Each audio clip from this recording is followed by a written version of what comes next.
Hello friends, welcome back to my channel. Please like, subscribe and also press the bell icon.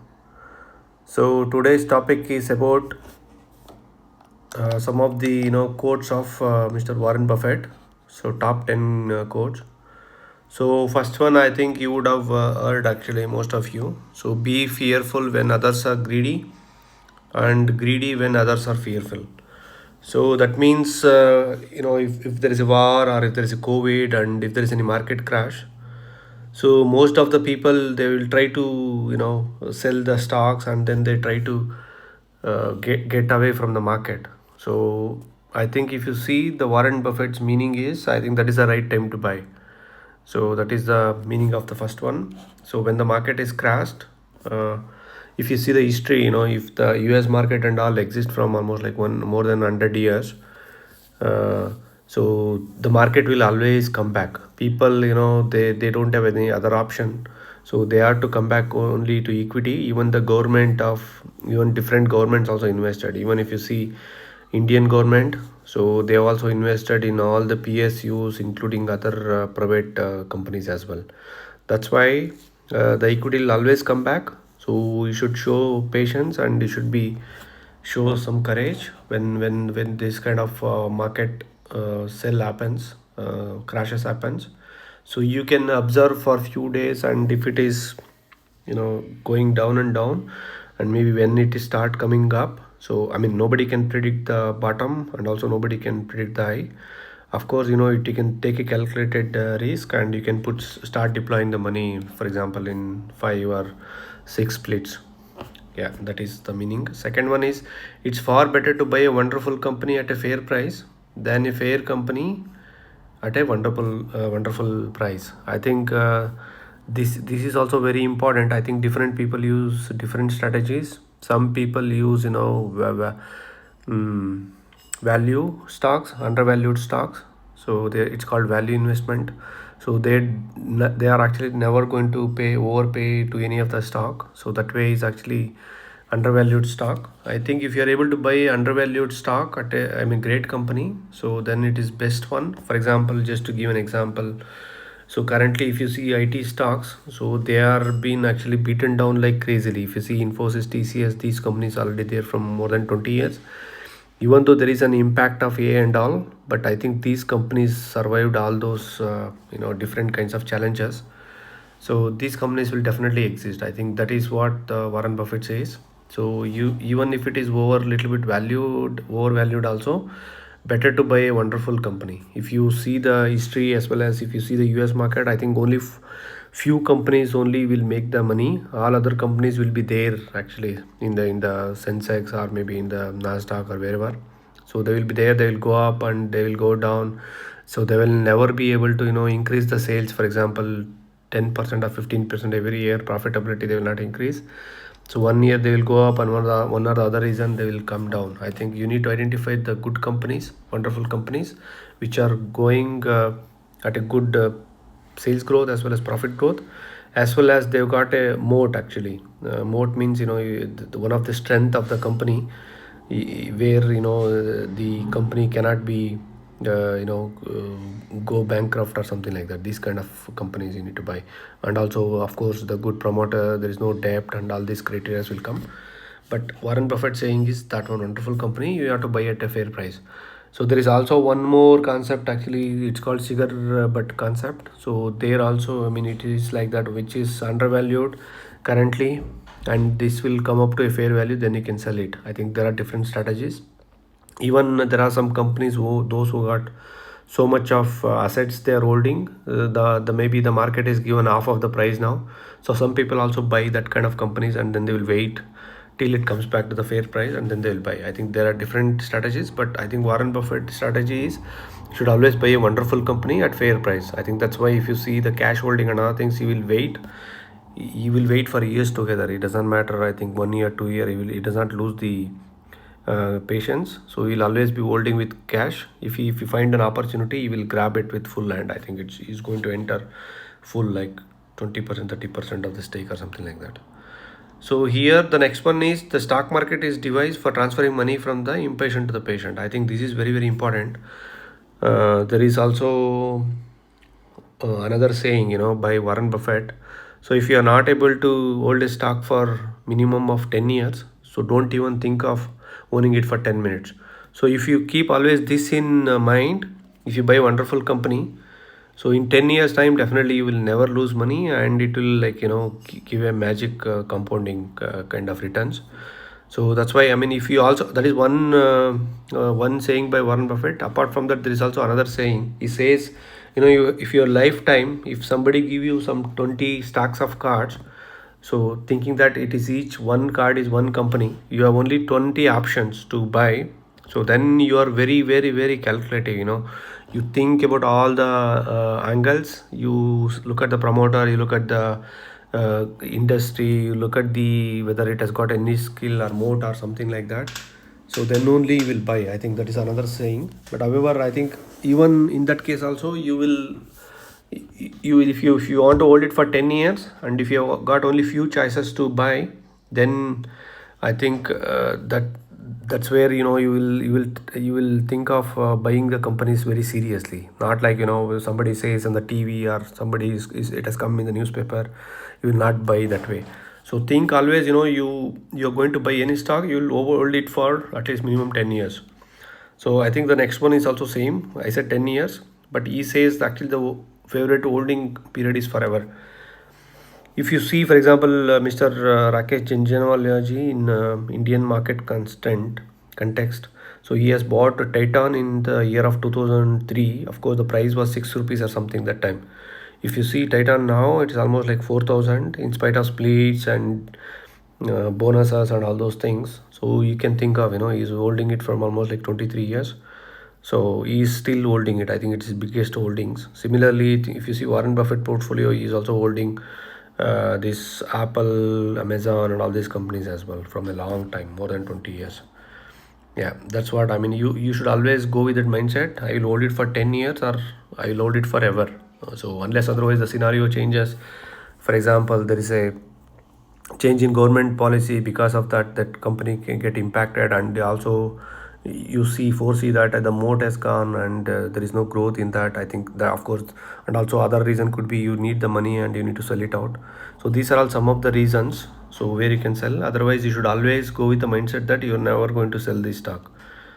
So next one is, price is what you pay, value is what you get. I think this is price, everybody will see the price. If you know, earlier days, I think the share prices used to be on the paper, and they used to publish the share prices in the newspaper. I think every day once, or weekly once, or something like that. But currently it is available any fraction of second. So everybody knows the price of that company, but only few people understand what is the value, whether it's a buy or not. Another confusion is, I think, whatever may be the price of the company, there will always be a sellers and there will always be a buyer. So each individual will have a different reason, their own reasons. That's why everybody will be knowing the price. So value only will, if someone will be knowing it. That's why I think you should think, and you should have conviction as well to buy and hold it. So the next one is, the best chance to deploy capital is when things are going down. I think that's what he says. That means when the market is going down, that is the right time, not when it is keep on going up. I mean, it's already late, and also maybe that is a time when people start booking the profit. I think that is not the right time. And next one is, time is a friend of a wonderful business, the enemy of the mediocre. So that means if you get into a wonderful business, you see the graph of Infosys, TCS, Bajaj Finance, all these big companies, Wipro, whoever has built the wealth in the long run in our Indian context. So they have actually grown each year. So that means if you buy it, you don't need to sell at all. Of course, it is like traveling from Bangalore to Delhi. So if you are going by road, let's say, there are a lot of ups and downs you can see. But if you go by flight, it is like a that means, I mean, if you are looking at this 20-year period or something, in a long run, it is like always going up in a long run. But if you see each day or each month, so it can go down and it can go up like this. So that's why uh, it is it is, you should not find a reason to sell it out when it comes down, if it is a great business. So that's what it means. So you should always hold it forever, or at least minimum period of 10 years. If the company is good, then it will create a wonderful returns for you, compounding returns. So another one is, risk comes from not knowing what you are doing. So this is very very important. So if you ask someone, as I said, at each price there will be a buyer, there will be a seller. Each person will have the own reasons to buy actually. So that's what I mean. If you don't know what is the risk, and there is also another saying, right? You cannot check the depth of the water by putting both the legs, and also no keeping all the basket into keep all the eggs into single basket. That means if you keep everything into one company, let's say, and one industry, and if you don't have any other source or liquid fund and other things, if you don't have FD, or if you don't have other money for expenses, if you put everything into share market or into one company, so that is the risk. I think you should also try to understand, you should try to do the asset allocation. So these are all the things, just to keep you keep the risk at a minimum level. So that's also important. You should know what you don't know actually. That is very very important actually. So ninth one is, an investor should act as though they had a lifetime decision card with just 20 punches on it. Okay, this is already covered it in the top. So that means you should always think that, okay, I'm going to, on a lifetime, I'm going to pick only 20 companies. So if you see in the Indian context, I think in Indian BSN's NSE, there are almost like 5,000 companies are there. So you cannot buy all the 5,000. And also you each month or each day you keep on getting new ideas, new companies. You will notice either via TV or newspaper, or some friend will tell you, or these kind of things, if you are at least following the share market. That's why your money is also limited. Even I have also going through one of the video of Mr. Vijay Kedia sir. He was also saying like that he has already got 1,000 and above crore, 1,500 or something crores is there. In spite of that, I think all of the money has been deployed to different stocks. Whatever the money which he can deploy is not there with him. So that's why it's very important that you should always try to pick the good companies. If you're not convinced about one or 2 points, or if you're not convinced about, let's say, promoter you don't know, or there's too much of debt is there, so you should give a pass, because you should think always, only I've got 20, I mean only minimum number of shares I can pick it out of 5,000, like that. Yeah.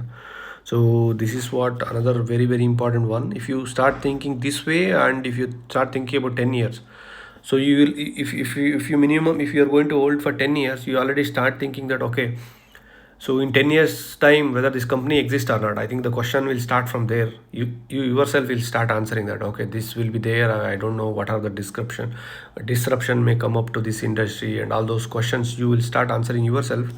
That give you an advantage actually. And the last one is, it's only when the tide goes out that you discover who is been swimming naked. Yeah, this is very very important. As I already covered, the risk is very very important. So if you are buying the stock, so you should have a strategy to buy it. So otherwise, when the in the bull market, right, Tom, Dick, Harry, everybody will be keep buying anything, and they will also be keep on recommending that. But when the really the bear market starts, then only you know the reality of the people. I think those who don't have the conviction, those who don't have a strategy, those who are not learning every day, so they can pick something, but they are dependent on others. So when the bear market start, then they got confused. I don't know, they don't know what to do. So that's why it's very very important. You should keep on learning each day, first thing.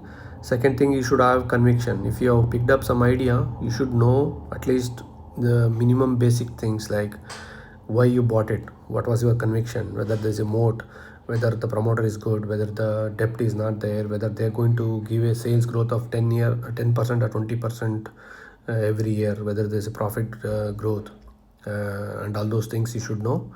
So otherwise, when the bear market start, and also you don't know how long the bear market will be there. In 2008 it was almost like 1 year, 1.5 year, it is there. In case of Japan, I think the the bear market was there almost like some 20 years. So that's why it's very very important. You should know the risk first. You should diversify your portfolio, even into debt fund as well. Either it doesn't matter whether it's a hybrid fund or debt, this into bonds or the liquid funds or ultra short term bonds and all those things, guild funds. So I mean, if you need all the details, you can search it in Google, or you can also uh, try to watch some videos. But you should diversify, so that you will not be naked when the bear market starts. So thanks for watching the video. That's it for now. Bye.